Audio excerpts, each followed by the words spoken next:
গাজা উপকূলের গ্যাস ক্ষেত্র কি শুধু জ্বালানি নিরাপত্তার প্রশ্ন, নাকি দখলদারিত্ব টিকিয়ে রাখার আরেকটি হাতিয়ার? দক্ষিণ কোরিয়ার মতো একটি দেশ যারা প্রকাশ্যে নিজেদের নিরপেক্ষ বলে দাবি করে, তারা কিভাবে এই সমীকরণের অংশ হয়ে উঠছে? ইসরায়েলের সঙ্গে বাণিজ্যিক স্বার্থ, রাষ্ট্রায়ত্ত তেল কোম্পানির ভূমিকা এবং আন্তর্জাতিক নীরবতা সব মিলিয়ে প্রশ্ন উঠছে, গাজার ভবিষ্যৎ কি অর্থনীতির নামে নতুন করে নিয়ন্ত্রিত হতে যাচ্ছে?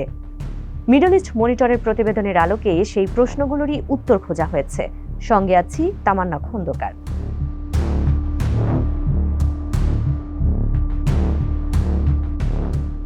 গাজা উপকূলের বিতর্কিত সামুদ্রিক এলাকায় গ্যাস অনুসন্ধান প্রকল্প ঘিরে নতুন করে আলোচনায় এসেছে দক্ষিণ কোরিয়া। ইতালির জ্বালানি কোম্পানি ইএনআই বা ইনি দীর্ঘ চাপের মুখে ওই এলাকা থেকে সরে দাঁড়ালেও প্রকল্পে রয়ে গেছে দক্ষিণ কোরিয়ার রাষ্ট্রায়ত্ত প্রতিষ্ঠান কোরিয়া ন্যাশনাল অয়েল কর্পোরেশন। 2022 সালের ডিসেম্বরে ইসরায়েল উপকূলীয় গ্যাস অনুসন্ধানের চতুর্থ লাইসেন্সিং রাউন্ড ঘোষণা করে। ইসরায়েল সরকার এসব এলাকাকে নিজেদের একচেটিয়া অর্থনৈতিক অঞ্চল হিসেবে উল্লেখ করলেও স্বীকার করে যে সীমানা পুরোপুরি নির্ধারিত নয়। মানবাধিকার সংগঠন আদালাহ জানায়, জোন জি নামে পরিচিত অনুসন্ধান এলাকার ৬২% বেশি ফিলিস্তিনিদের দাবি করা সামুদ্রিক সীমার মধ্যে পড়ে।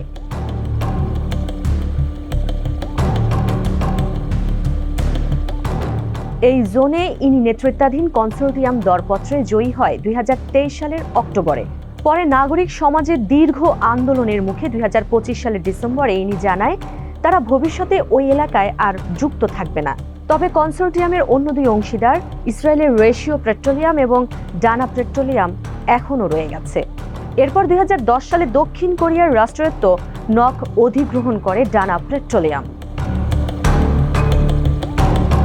এ নিয়ে দক্ষিণ কোরিয়ায় নাগরিক সমাজের চাপ বাড়লে নক জানায়, ইসরায়েল ফিলিস্তিন যুদ্ধ শেষ হলে এবং আন্তর্জাতিক পরিস্থিতি পর্যবেক্ষণের পর তারা প্রকল্প চালানোর বিষয়ে সিদ্ধান্ত নেবে। বিশ্লেষকদের মতে এটি মূলত আন্তর্জাতিক নজর কমে গেলে প্রকল্প এগিয়ে নেওয়ার ইঙ্গিত।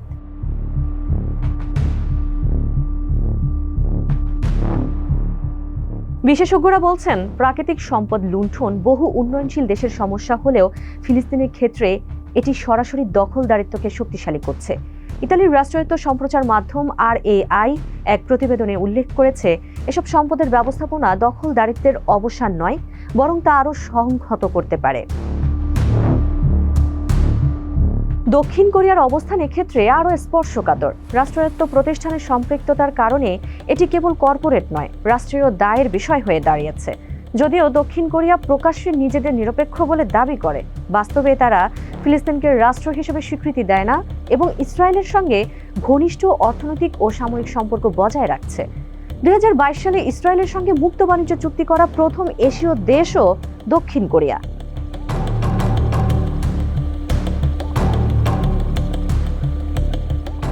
এই প্রেক্ষাপটে জাতিসংঘের নতুন করে সব ধরনের ঔপনিবেশিকতা বিলোপ এর ধারণা গুরুত্ব পাচ্ছে। 2025 সালে জাতিসংঘ 14 ডিসেম্বরকে আন্তর্জাতিক ঔপনিবেশিকতা বিরোধী দিবস হিসেবে ঘোষণা করে। ফিলিস্তিন এই প্রক্রিয়ায় সক্রিয় ভূমিকা রাখছে, যাতে দখলদারিত্বকে শুধু সাময়িক সংকট নয়, উপনিবেশিক বাস্তবতা হিসেবে স্বীকৃতি দেওয়া হয়। বিশ্লেষকদের মতে গাজার গ্যাস প্রশ্ন কেবল জ্বালানি নয়, এটি আত্মনিয়ন্ত্রণ, সার্বভৌমত্ব ও আন্তর্জাতিক ন্যায় বিচারের পরীক্ষাও বটে। প্রশ্ন এখন, দক্ষিণ কোরিয়া সহ আন্তর্জাতিক সম্প্রদায় কি সেই পরীক্ষায় উত্তীর্ণ হবে?